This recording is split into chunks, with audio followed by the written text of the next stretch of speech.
So, welcome to our first Follow My Lead Basics video.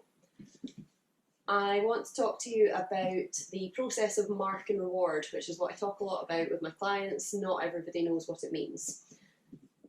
So everything that we do, the way that I train, everything that we do relies on telling the dog when it's done something right and rewarding them for it.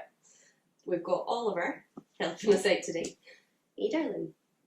Oliver is one of my own dogs, and to demonstrate how we mark and reward, I've decided to do some muzzle training.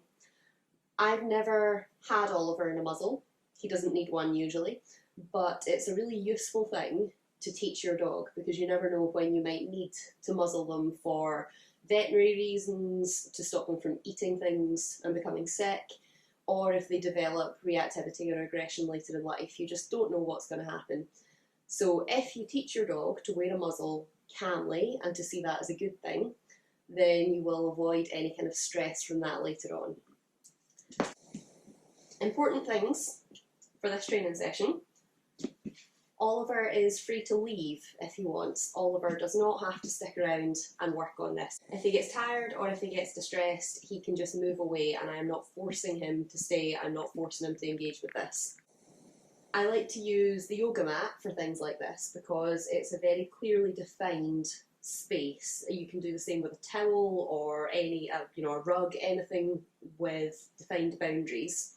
If he moves away from this, the training stops. If he comes back, it starts again. And it gives the dog a bit of control over whether or not it wants this interaction. That boosts their confidence, it helps them learn faster, and it's just a nice, ethical way of doing things. It's fun for both of us. It's not fun if your dog is forced to be in this space and learning this thing that he doesn't really understand.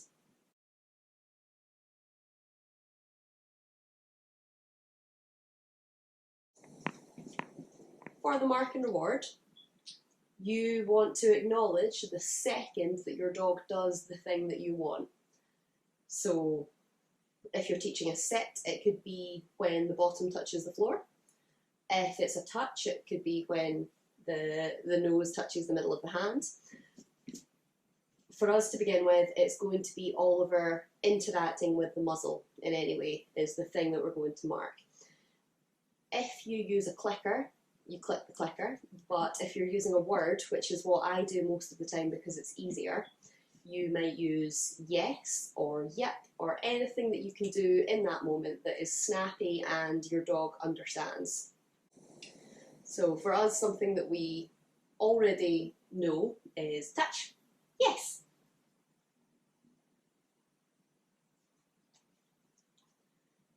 Touch. Yes. So he does the behaviour that I want, I acknowledge it with the yes, and then he gets his reward for it. I don't know if he's ever seen this muzzle before, so we're just going to show him. Yes! Now, the thing with mark and reward, your mark has to be very precise.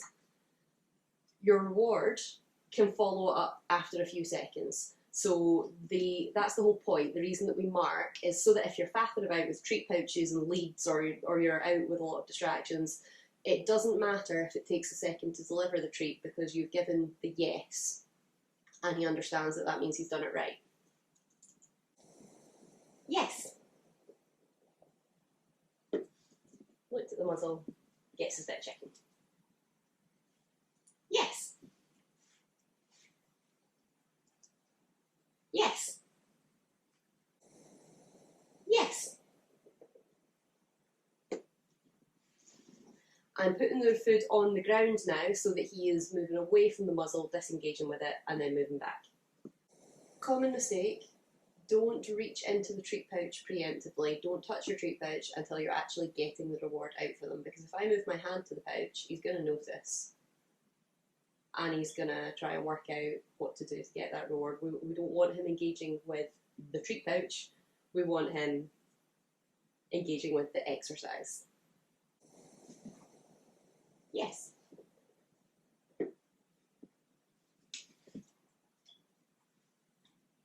Yes. Yes.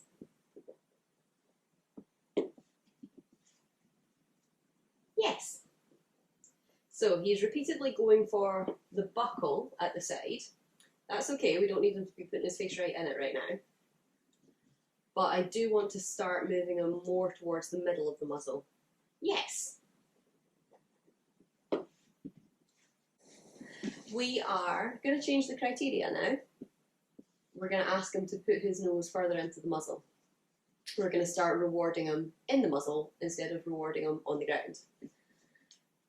If your dog seems a little confused and doesn't progress the way you hope, it usually means you're moving too fast and you need to take things back down a step. So if Oliver doesn't want the treats or if he is unsure of what I'm asking, we go back to this step again. You're not getting it out of my hand, that's rude. Yes!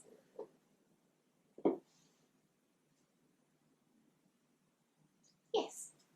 So you might notice he's getting double yeses now. He's getting a yes for noticing the muzzle, then the treat goes in the muzzle and he gets another yes for going in for it. And then his next treat is further away so that he can disengage. I am holding the muzzle with my hand cupped underneath it so that there's a solid surface for the treats to go on. Yes.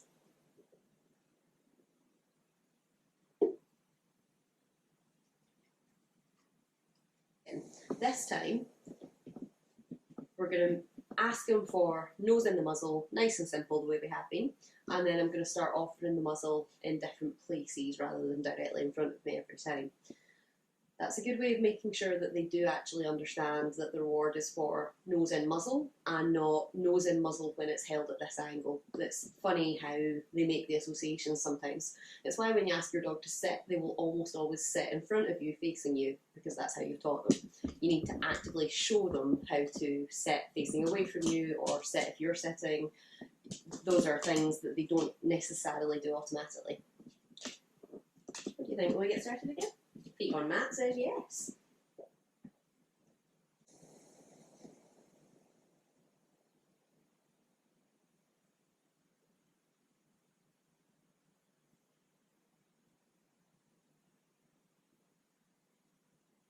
Yes.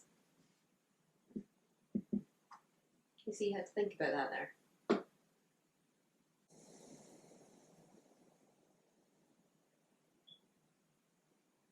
Yes.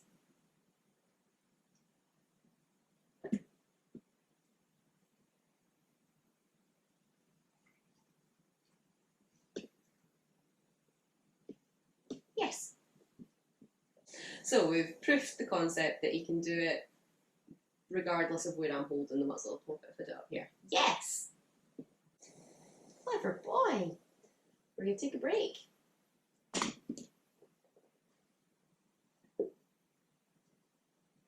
Take breaks as often as you need to.